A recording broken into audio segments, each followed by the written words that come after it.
Guest today, our good friend Mike McAllister from 24/7 Sports. Joining us, and Mike, big news yesterday. I don't need to tell you that, but Sadiq White is indeed heading for Syracuse, the class of 2025 recruit. Tell us about Sadiq White's game and why this is so important for Adrian Autry and the Orange.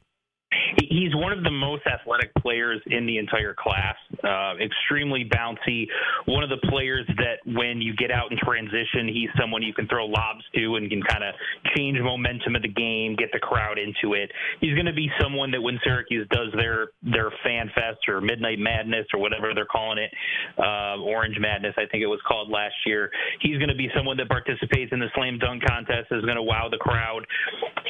Really good at finishing with both hands around the rim. That he is a lefty, so that's a little bit unique to him. There aren't a lot of lefty basketball players. Most of them are righty, but he can finish with both.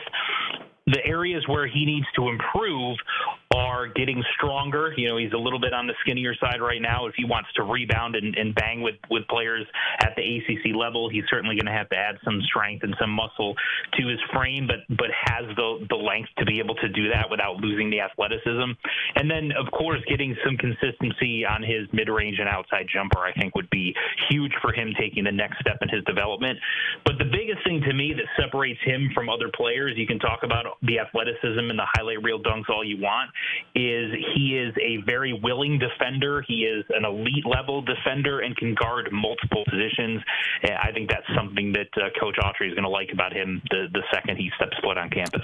Do you have any insight into what kind of player he is, or what kind of person, I guess, he is off the floor in terms of, how he'll fit into the locker room? Is he a likable guy? Is he a quiet guy? Is he a vocal guy? Do you have any insight into that? I only have insight from my interactions with him. I would say he's a little bit more on the quiet side. He's not someone that comes across as being, like you think about Quinnier Copeland, very outgoing and very vocal and all of that type of things. I don't really view him as that. I kind of view him more on the, you think about when Jeremy Grant was here, right? He's someone I've heard some people compare his game to a little bit in terms of what he was coming out of high school. And Jeremy Grant was a little bit on the quieter side when he was here, off the court. And I think he kind of fits a similar mold to some of that. But everything that I've heard about him is he's very coachable, gets along with his teammates, gets along with his coaches. Haven't heard anything about issues with him off the court. Academically, everything seems to be good. So everything I've heard from him off the court has been positive, but I don't have a ton of direct knowledge of that myself. This is the first domino to fall in the 25 class, Mike. What's the outlook moving forward with this class? How much space do they have on it? And, is this the harbinger of good things to come, or is this the peak of it? Well, the fact that you get someone who's, a top 25 player in the class and is a five-star level player, I think helps you as you recruit other players. Now, I think we know Syracuse has been linked to Carmelo's kid quite a bit. I think he's someone that you look to as potentially the next domino to fall because some of the other players that they're after, the Tyler Jacksons, the Caden Lewises, and some of those guys, I think they're probably further away from a decision than what Anthony's kid is. So, I don't think this is going to be the peak of it, meaning you're only going to have a one or two man class. I think you could end up with a 4 or 5 man class. Given the transfer portal, I don't think Syracuse goes into an off season and says, let's only get 2 or 3 players. I think they say, let's get as many highly talented players as we can, and we'll figure out the numbers at some other point. A lot of people were wondering what was going to happen with recruiting once Jim Boeheim stepped down and, Adrian Autry took over, and okay, let's see how it goes. And, he gets a commitment from Donnie Freeman. He gets a recommitment from Elijah Moore. He picks up Sadiq White. It sounds like they're pretty close with Kyan Anthony. What does this say about Adrian Autry? We knew he was a good recruiter, but the fact he's able to do this now as the head coach, what does this say about Adrian Autry and his staff in your mind? I mean, when you're taking over for a legend and your response in 2 off seasons is to get a 5-star in each off season, and one of them is a McDonald's All-American, and we know Sadiq obviously hasn't gone through that process yet, but I assume he'll at least be a finalist for making those teams. I think it says a lot about what Coach Autry and his entire staff, what their ability is as recruiters. Coach Brendan Strawn was the primary, one of the primaries here with Sadiq White. That relationship certainly helped. When he came in after Coach Autry took over, his relationship with Donnie Freeman helped.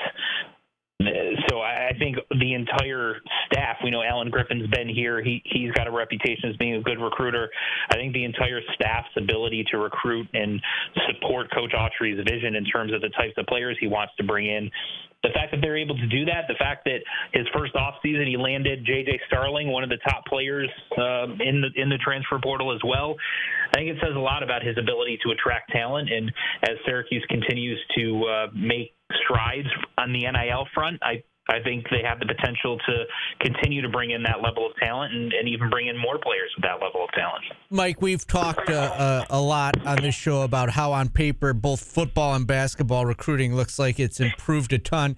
We led the show with how important is this year for Syracuse football and basketball with the way the college landscape is changing with the conferences?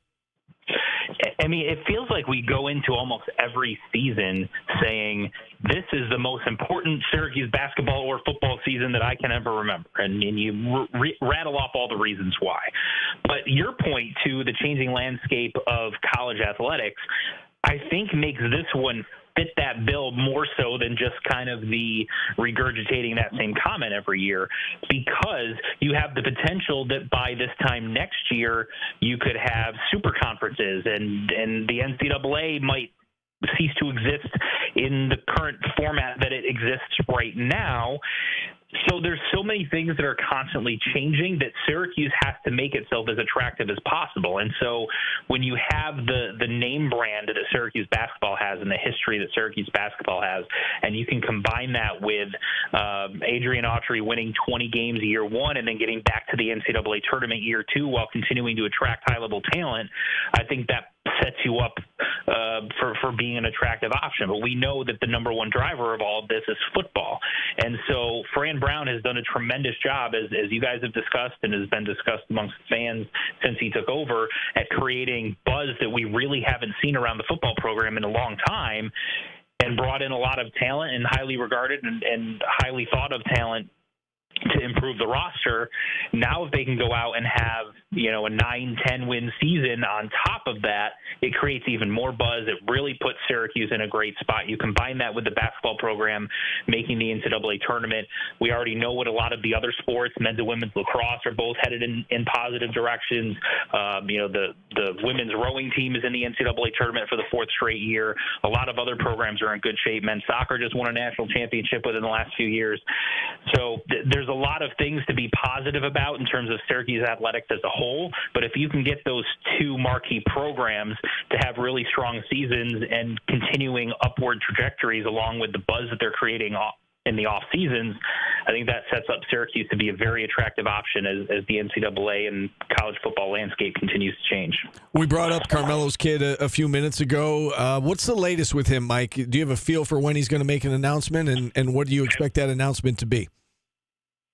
I don't have a feel for when. I think everyone kind of is under the assumption that Syracuse is the favorite, but as we know with recruiting, everything is fluid. Things can change at any point. The thought was he was going to maybe take a couple more visits this spring or summer and then see where he is at that point.